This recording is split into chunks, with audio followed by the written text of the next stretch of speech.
Dahil doon, panay ang bati sa akin ng ating butihing mayor at saka ang ating kongresista ay sinasabi, panay ang bati sa akin ng happy birthday. Kayo naman, medyo naramdaman ko na birthday ko, baka pagsuspetsahan ninyo ako na pagka-Ilocano ko ay lumalabas na kuripot. Kaya yung ibibigay natin na 5,000, dagdagan na natin, gawin na natin 7,500.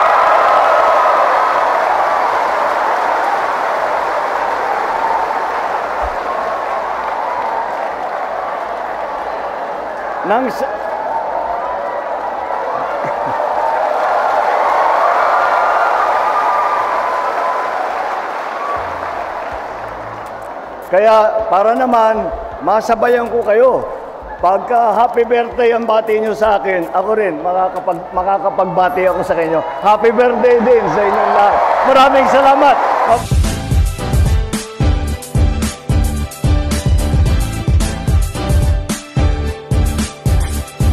Ngayon, atin namang tawagin ang kinatawan sa Kongreso ng Navotas, si Congressman Tobias Reynald M. Tiangco para sa kanyang mensahe at upang ipakilala ang ating panauhing pandangal.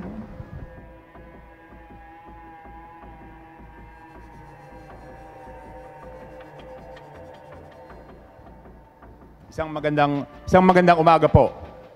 Tayo nagpapasalamat dahil despite the busy schedule ng ating Pangulo, siya po ang nagboluntaryo na pumunta po dito sa ating syudad ng Navotas, no? Alam naman po natin, napakarami niyang aktibidad. Kahapon po ay birthday ni Ferdinand Marcos Sr., ang ating dating presidente. Bukas po, birthday po niya. At syempre po, ang kailangan niya pong alagaan ay buong Pilipinas. Ngunit, kahit hindi po ako humingi ng tulong, siya po ang kusang loob na nagsabi na siya ay pupunta rito at magbibigay ng tulong sa ating mga mangingisda. At alam naman natin, dito sa Navotas, kung walang mangingisda, wala pong Navotas. Dahil doon po tayo kilala, kaya taus-pusong pasasalamat po, Mr. President, sa tulong po sa aming mga kababayan. At tulad nga ng sabi ni Mayor John Ray Tiangco, siya po ang personal na tumingin ng sitwasyon dito noong bagyong Karina. Dahil alam naman po natin, no, bagyong Ondoy, hindi po tayo binaha noon. 21 pa lang ang bombastic pumping station natin, hindi tayo binaha 14 years ago. Ngayon, 82 na po bombastic pumping station natin, binaha tayo dahil nabangga nga yung ating navigational gate. Dahil sa kanyang personal na bisita, nakita nyo naman, isang buwan pa lang, ayos na yung ating navigational gate. Maraming salamat po, Mr. President. At ngayon po, sinabihan niya ako dahil pinakita ko po yung navigational gate dahil over 20 years old, alam ng mga mangingisda yan, di ba umaapaw na minsan yung tubig. Kaya sabi niya, ipaayos kaagad para sa mga susunod na panahon ay nakahanda siya. So pinapataas niya na po yung navigational gate at pinapa-improve na po. Kaya lang, nung nag-iikot po kami ni Mayor John Ray noon, siyempre yung mga medyo may edad, sinasabi, ang tagal na natin hindi nakaranas nito, bakit nangyari ito? Pero yung mga 14 years and below, first time po sila nakaranas ng ganyang grabing baha dito sa Navotas. Ang sabi sa amin ng mga bata, wow, Mayor, ang sarap, swimming pool. Kasi yung mga batang below 14 years old, hindi po sila nakaranas ng ganong kagabing baha. Pero thank you very much, Mr. President. At alam niyo po, 2 taon pa lang po naupo ang ating Pangulo. Pero tignan niyo po, hindi lang po dito sa Navotas, tignan niyo po ang mga proyektong ipinapagawa ng administrasyon ni President Bongbong Marcos. Isa sa mga kanyang pinagtutuunan ay yung mga specialty hospitals, lung center, kidney center, heart center, na lahat pinapakinabangan ng ating mga kababayan. Pinapadamihan niya po yan, hindi lang po dito sa Metro Manila, kung hindi sa iba't ibang region ng Pilipinas. Ako po, pang-4 na balik ko na po sa Kongreso. Pero kayo magiging saksi na ngayon lang po sa kasaysayan ng paglilingkod, nagkaroon ng ganyang karaming medical assistance. Ngayon lang po sa kasaysayan ng paglilingkod sa gobyerno, nagkaroon ng ganyang kadaming AICS. Ngayon lang po sa kasaysayan ng paglilingkod na buwan-buwan po ang ating tupad, no? At ngayon lang po yung bagong programa na binigay na AKAP, no? Yung Ayuda sa Kapos ang Kita program. Alam po, sinabi po ni Mayor John Ray na ngayon po ay magbibigay, alam niyo na ba kung magkano? O bukod doon sa 10 kilong bigas, ang mga fisher folk ay makakatanggap po kayo ng 5,000 pesos mula sa ating Pangulong BBM. Ang sarap mag-birthday, no? Sana everyday birthday na lang ni Presidente BBM. Okay? Hindi pa po tapos yan. Ngayon siya nandito. Bukas, kahit wala siya dito, meron pa rin siyang pa-birthday doon sa ating mga PWD, Persons with Disability. Doon sa, meron tayong 2,386 PWDs, no? So yung 1,380, meron siyang binigay na 5,000 pesos muli para sa 1,000 PWDs. Ibibigay po natin yan bukas. At syempre, doon sa 1,386 na hindi napili doon sa paraffle, bibigyan pa rin natin ng 3,000 pesos na AKAP po yan. So lahat ng PWDs mabibigyan, no?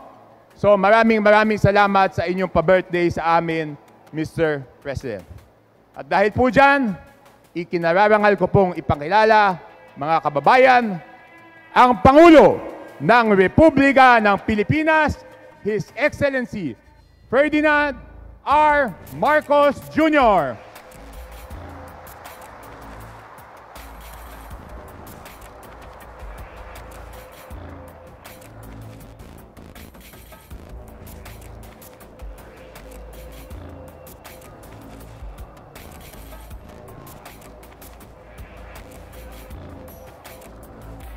Maraming salamat sa ating kongresista. Ay, magsiupo po tayo.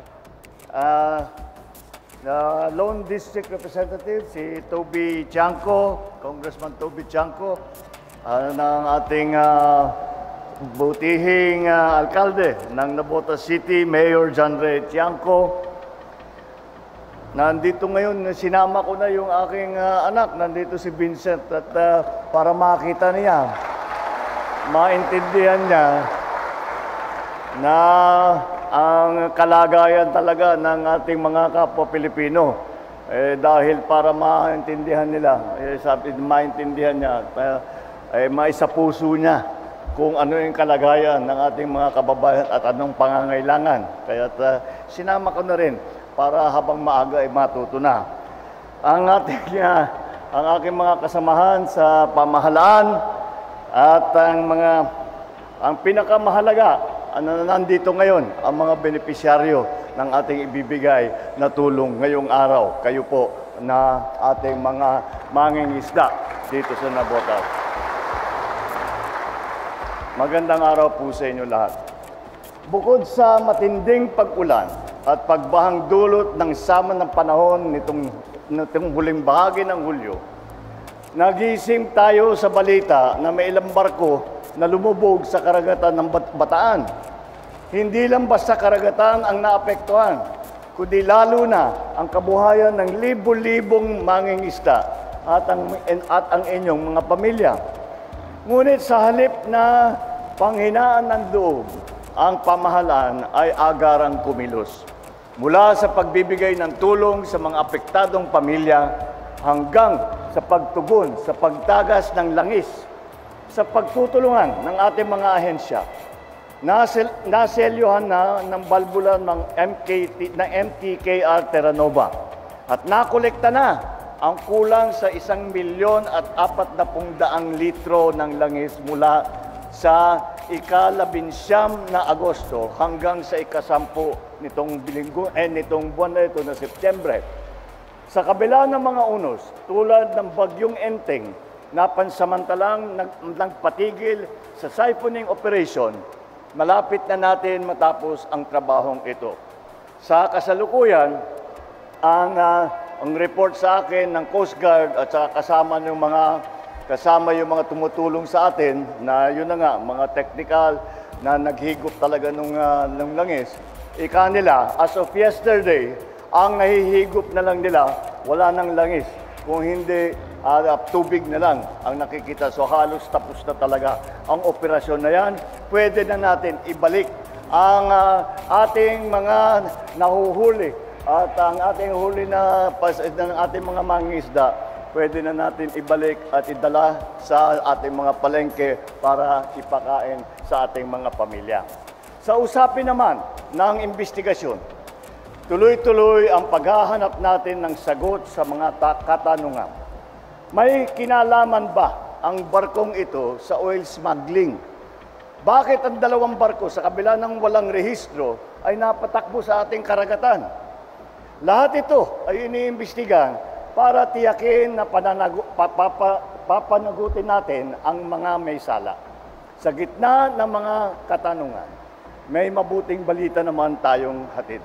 Ligtas nang ihain ang isda at iba pang mga pagkaing dagat sa ating mga lamesa. Sa makatuwid, maayos po ang kalidad ng hangin at tubig sa Navotas para sa kalusugan ng ating mga kababayan. Sa usapin naman tungkol sa tinatawag na compensation, patuloy na nag-uusap ang mga ahensya ng gobyerno at ang mga may-ari ng barkong Terranova. Sila po ay sasagot sa mga pinsalang dulot ng oil spill. Ang Presidential Assistance to Fisherfolk and Families ay ipamimigay natin sa mahigit na 8,600 apektadong mangingisda sa Navotas. Ang office naman of the House Speaker ay may handog din na 10 kilong bigas para sa bawat sa inyo na nandito ngayon. Ang tulong na ating ipapamahagi ngayon ay hindi lamang simbolo ng suporta, kundi ng ating panindigan na hindi natin pababayaan ang ating mga kababayan, lalo na sa panahon ng pangangailangan. Batid din namin ang pagsubok na dala ng pagbaha sa inyong lungsod. Kaya naman, nagtulungan ang DPWH, ang MMDA at ang LGU upang agad na maisaayos ang Navotas Navigational Gate para sa mga organisadong pagdaloy ng tubig, lalo na sa panahon ng tag-ulan at high tide. Kaakibat nito, ipinapatupad din natin ang Kalinisan Program sa pangunguna ng DILG upang maisulong ang bayanihan tungo sa responsableng pamamahala ng ating kapaligiran na magiging malinis at pamayanang malayo sa banta ng mga sakuna.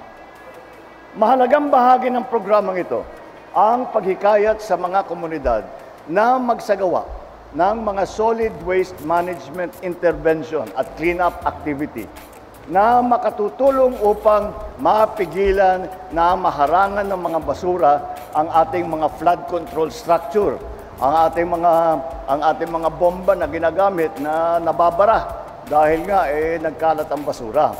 Kasama ang bawat isa sa inyo, titiyakin natin na ang Navotas at ang bagong Pilipinas ay patuloy na uunlad. Ang tadhana natin ay hindi nakatali sa trahedya at sa sakuna, kung hindi sa ating kakayahan magtulungan, magkaisa at bumangon mula sa pagsusubok. Sama-sama nating haharapin ang bukas, hindi lamang para malampasan ang unos, kung hindi para umusbong mula rito ang mas matatag at mas handa. At anumang hamon ng buhay ay kaya nating harapin. Dahil doon, panay ang bati sa akin ng ating butihing mayor at saka ang ating kongresista ay sinasabi, panay ang bati sa akin ng happy birthday. Kayo naman, medyo naramdaman ko na birthday ko, baka pagsuspetsahan ninyo ako na pagka-Ilocano ko ay lumalabas na kuripot. Kaya yung ibibigay natin na 5,000, dagdagan na natin, gawin na natin 7,500.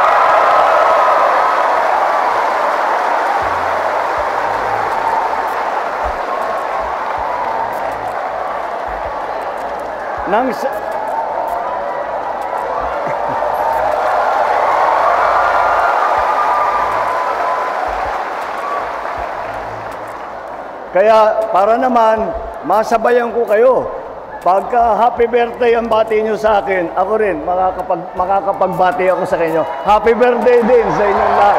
Maraming salamat. Mabuhay po kayo lahat. Mabuhay ang bagong Pilipinas. Maraming salamat po, mahal na Pangulo.